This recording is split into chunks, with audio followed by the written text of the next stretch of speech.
Hoje, como o tema é livre, escolhi o assunto Quem são nossos maiores inimigos? Sobre isto, Irmão X, através da mediunidade de Chico Xavier, nos traz a seguinte mensagem. Certa feita, Simão Pedro perguntou a Jesus: Senhor, como saberei onde moram nossos maiores inimigos? O mestre ouviu e mergulhou-se em longa meditação. Como o discípulo continuou insistindo, Jesus respondeu: A experiência tudo ensina no momento certo. Oh! Exclamou Simão, impaciente. A experiência demora muito. O amigo divino, então, acrescentou: Para os que têm olhos de ver e ouvidos de ouvir, às vezes 1 hora basta ao aprendizado de inesquecíveis lições. Simão, desanimado, silenciou. Antes que pudesse fazer novas perguntas, notou que alguém se escondia atrás de velhas figueiras. O apóstolo, apavorado, obrigou o mestre a interromper a caminhada, declarando que o desconhecido era um fariseu que desejava assassiná-lo. Gritando e ameaçando, mandou que o viajante se afastasse. E quando tentava agarrá-lo, uma grande gargalhada se fez ouvir. Ao invés de um fariseu, foi André, o próprio irmão de Pedro, quem surgiu sorridente. Jesus então falou: Pedro, nunca te esqueças que o medo é um adversário terrível. Recomposto o grupo, os 3 amigos recomeçaram a caminhada, até que avistaram um levita recitando passagens da Torá e lhes dirigiu palavras pouco respeitosas. Simão, com raiva, gritou e discutiu até que o levita fugiu, assustado. Jesus, até então em silêncio, fixou no aprendiz os olhos muito lúcidos e perguntou: Pedro, qual deve ser a primeira obrigação da pessoa que se candidata ao reino celeste? A resposta veio clara e breve: amar a Deus sobre todas as coisas e ao próximo como a si mesmo. Por acaso você observou esta regra neste conflito? Lembra que, antes de tudo, as pessoas necessitam do nosso auxílio. E nunca esqueça que a raiva é uma perseguidora cruel. Alguns passos depois, encontram com Teofratos, judeu grego vendedor de perfumes, que informou sobre um certo Zeconias, leproso curado pelo profeta Nazareno e que fugiu para Jerusalém, onde acusava o Messias de charlatão. O pescador não se conteve. Gritou que Zeconias era um ingrato, listou os benefícios que o mestre lhe fizera e, durante longos minutos, fez vários comentários amargurados sobre o ex-leproso, amaldiçoando-lhe o nome. Terminado, o Cristo perguntou-lhe: Pedro, quantas vezes perdoarás a teu irmão? Até 70 vezes 7, respondeu o apóstolo. O amigo celeste sorriu e observou: a dureza é um carrasco da alma. Mais adiante, cruzaram com Rufo Gracchus, velho romano semi-paralítico que, com uma aparência de desprezo, lhe sorriu.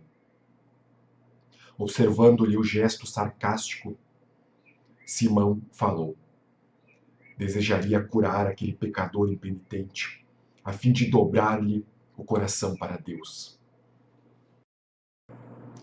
Jesus, porém, afagou-lhe o ombro e disse: por que instituiríamos a violência no mundo se o próprio Pai nunca se impôs a ninguém?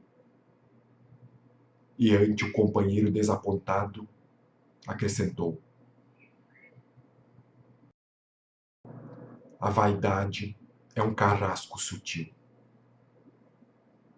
Mais tarde, chegam à hospedaria modesta de Aminadab, seguidor das novas ideias. À mesa, um certo Zadias, liberto de Cesárea, que se pôs a comentar os acontecimentos políticos da época, indicando os erros e desmandos da corte imperial, ao que Simão correspondeu acrescentando outros comentários, ambos reclamando e falando mal dos filósofos, administradores, artistas e até mesmo do próprio imperador Tibério.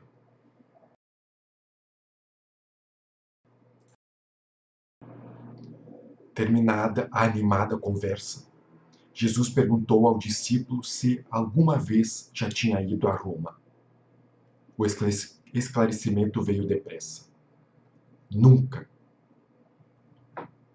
Falastes com tamanha desenvoltura sobre o imperador que me pareceu estar diante de alguém que o conhecera intimamente. E acrescentou: estejamos convencidos de que a maledicência é uma torturadora terrível. O pescador de Cafarnaum silenciou desconcertado. Jesus contemplou o ambiente exterior e, voltando-se ao companheiro invigilante, acentuou bondoso: Pedro, uma hora atrás você me perguntou sobre os nossos maiores adversários.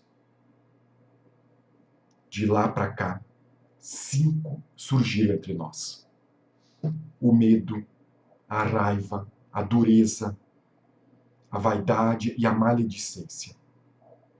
Como podes perceber, nossos maiores inimigos moram em nosso próprio coração.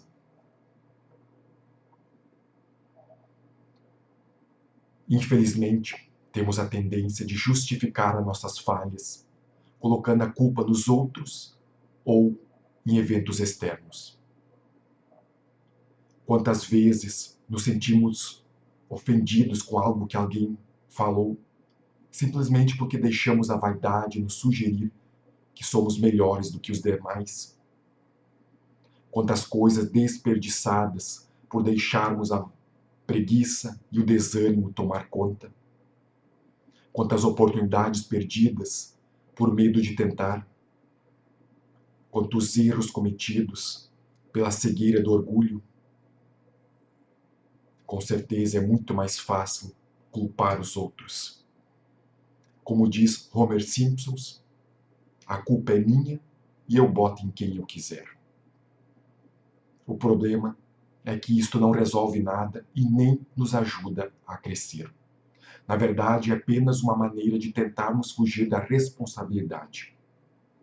É claro que há momentos que fogem do nosso controle.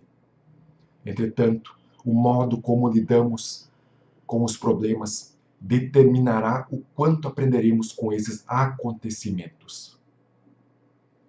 No ótimo livro Desperte Seu Gigante Interior, de Anthony Robbins, dentre várias histórias, vemos o caso de um homem alcoólatra, viciado em drogas e que cumpria prisão perpétua por ter assassinado uma mulher.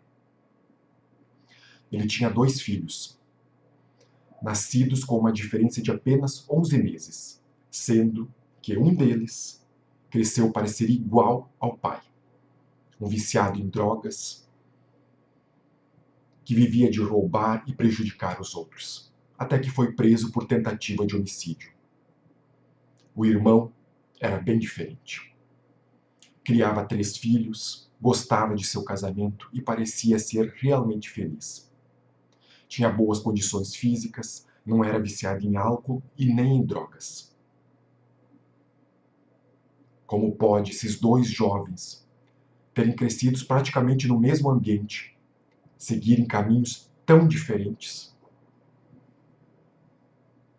Para descobrir isto, uma equipe de pesquisadores fez a seguinte pergunta para os 2, em particular, e sem que um soubesse do outro: por que sua vida seguiu este caminho. Por incrível que pareça, a resposta dos dois foi: o que mais eu poderia ser tendo crescido com um pai assim? Vejam que, apesar de os eventos exteriores exercerem uma certa influência sobre nós, não são eles que moldam a nossa vida, mas sim as nossas crenças, as nossas atitudes. Nessa história, os dois jovens, embora terem crescido praticamente no mesmo ambiente, tomaram caminhos diferentes porque um viu no pai um exemplo a não seguir, enquanto que o outro, por falta de fé em si mesmo, se deixou abater pelas circunstâncias. Essa história comprova o que Jesus afirmou em Mateus capítulo 15, versículo 11, onde diz: não é o que entra pela boca o que torna uma pessoa má, mas o que sai da boca. Ou seja, as atitudes que temos diante de um acontecimento determinarão o que nos tornaremos. Por isto, a importância de não fugir dos problemas, mas resolvê-los, procurando sempre nos tornar melhores. Pesquisas mostram que uma pessoa vivenciará, em média, 20.000 infortúnios ao longo de sua vida. Desde leves, como tropeçar numa calçada, ficar preso no engarrafamento, até mais graves, como perder um ente querido. São acontecimentos que, em sua maioria, não temos controle. O que podemos controlar é o modo como lidamos com estas adversidades. Notem que ao final de um jogo, são os perdedores que ficam reclamando e falando mal do juiz, enquanto que os ganhadores estão festejando a vitória. Então, se quisermos sair desta vida como vencedores, precisamos parar de culpar os outros e aceitar que falhar faz parte da vida. Temos de acreditar em nós mesmos, aprender com os erros e, consequentemente, evitar que se repitam. Assim seja.